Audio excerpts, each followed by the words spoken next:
Hi, welcome back to my channel, and today is another cat chat, and it's about creating your art and promoting your art in times of turmoil.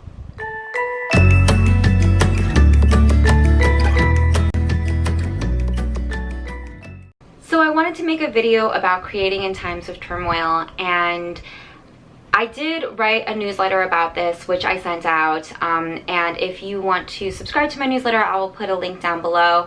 But it's just a topic that has been on my mind constantly, and I think that it is worth a deeper discussion. And I often think that my cat chats are times where I can just like connect to you guys and talk to you guys about some of these hard things that's not easy to get across in like a quick blog post or like a 2-minute quick video or things like that. So please bear with me because I imagine that this one is going to be a little bit long. So obviously, if you are living in America, or even not even in America, you have probably very much seen all of the political turmoil and the upheaval and the divide that is happening in this country. I think that it's really important to kind of understand where all of this is coming from, and I think that a lot of people much smarter than me have written think pieces about it, and I think that a lot of people have pointed out the fact that systemic issues in this country that we're seeing come to a head right now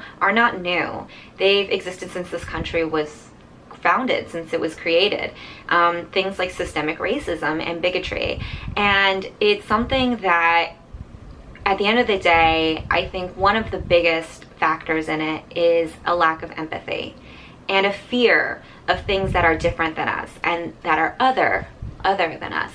And I think that one of the ways that I have been able to open my mind to other communities and to learn about them and to learn about what makes them rich and interesting and beautiful is through my reading and through stories that I have been absorbing.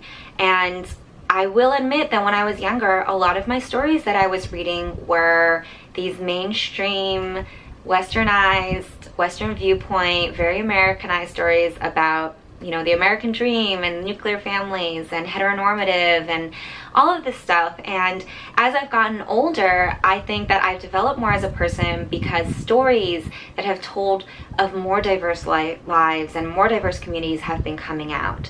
And I think that when we're writing our stories in these times of turmoil, that's the point of them. I think that sometimes we feel guilty when we're writing something that can be termed escapism. So like for myself, I write fantasy, and I'm not writing a book like The Hate U Give, which is so powerful and so important and so timely, and everyone should read. It's just such an important book to understand a lot of the things that are going on right now when it comes to things like police brutality and racism and anti-Black sentiments. Or books like Love, Hate, and Other Filters, which is such an amazing insight into kids who are growing up in this country as Muslim and are having to see like anti-Islamic sentiments when all they want to do is go to film school and find love and be happy and things like that. I think it's really important to read books like that, but I as a writer do not write books like that. Of course, my books are often inspired by my culture and my heritage, but they're fantasy. They're about, you know, nine-tailed fox demon girls falling in love with human boys and trying not to eat them, you know, like they're not about social change necessarily. But I also think that what I'm hoping to accomplish with my books is to create insight into my culture and insight into how I live and how people in my culture lives, and so that can be understood and we can be humanized instead of being seen as this massive other group, which is often when people are othered, they're also dehumanized, they're villainized, they're demonized, all these things in a way to justify, you know, actual laws and policies that are racist or that are bigoted. It's happened to a lot of communities in America based on race and religion and who you love. So yes, I do write my stories with the idea that I'm hoping to create some source of empathy for who I am as a human, as a person. And that definitely comes from the fact that I grew up in a community that was mostly white. And so I was very hyper aware of how different I was and how different my culture was.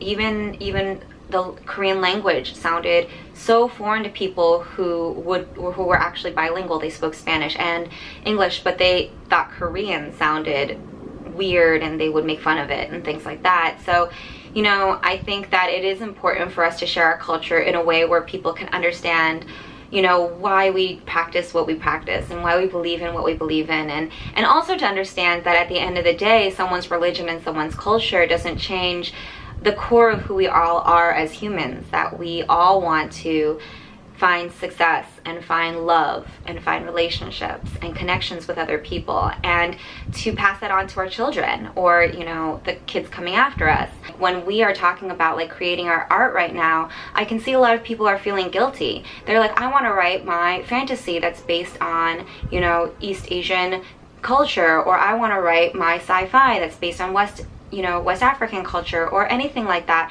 And you feel guilty. Like, should I be spending my time on something more overtly political, or should I be spending my time on something that, you know, has a type of value that no one can deny? But I also think that stories have a value. And I think that even though they are a source of entertainment, and some people want to have that escapism, I think that has value too. And if your escapism can also show you a different culture and a different way of being, then it is accomplishing multiple things. It's allowing you to be entertained, and it's allowing you to gain some source of empathy for other people.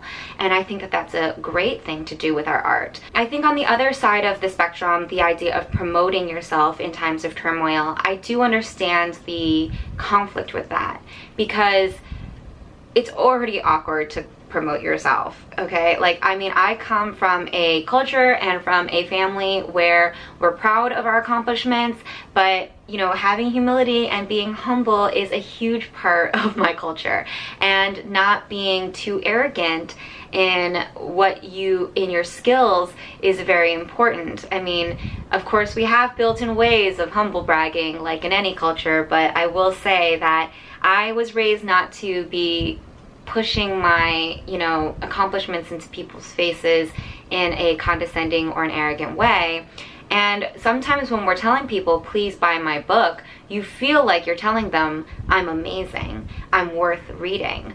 And it's kind of stinks that we're not allowed to be a little bit more proud of this thing that we put our blood, sweat, and tears into. And it kind of stinks that our industry is one where you don't get paid unless people think you're amazing, right? Unless people think that you're worth reading and you're a storyteller worth telling a story, then we don't get paid. Like, as opposed to when I worked in medicine and I would turn in my work and then I get my paycheck, and I didn't need someone to be like, oh, your value is so great, you're so skilled, you're so amazing. I mean, obviously I wanted that. I wanted to be told I was great by my supervisors, but at the end of the day, I didn't need to go to, you know, payroll and say, I'm awesome, look at all this amazing work I did, look how skilled I am, like, look how many accomplishments I have, don't I deserve my paycheck? I didn't have to do that.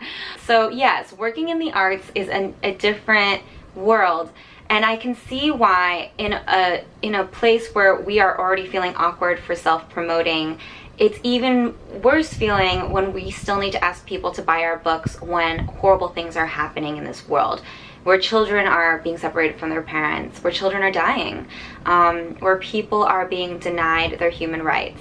And then we're coming out and saying, I wrote this fantasy novel about, you know, vampires, please buy it.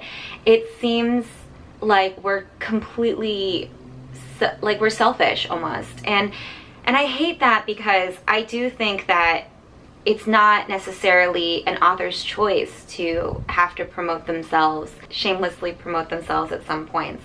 It's the industry that asks us to do this.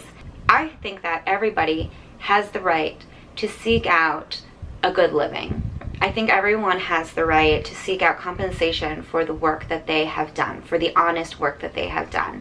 And I think that an author's honest work is the books that they have written. And if the only way that we will get paid for our honest work is by promoting ourselves and asking readers to give us a chance and give us a try, then when you're promoting in times of turmoil, it's just like a nurse going to work. It's just like an office worker going to work. It's just like an EMT going to work. We're going to work when we are asking people to try reading our books and try buying them. And also, at the end of the day, if this art and this work is presenting a story that can help someone gain some empathy, coming back around to my original points, then you are doing something worthwhile. You are doing something meaningful. Your work matters in this world in perhaps creating a more open-minded population. And so I think that that's great. Creating in times of turmoil can be hard. And if that's the thing, if it's your anxiety, if it's your mental health that's affecting it, then take your time, take a break, do what you need to do for self-care.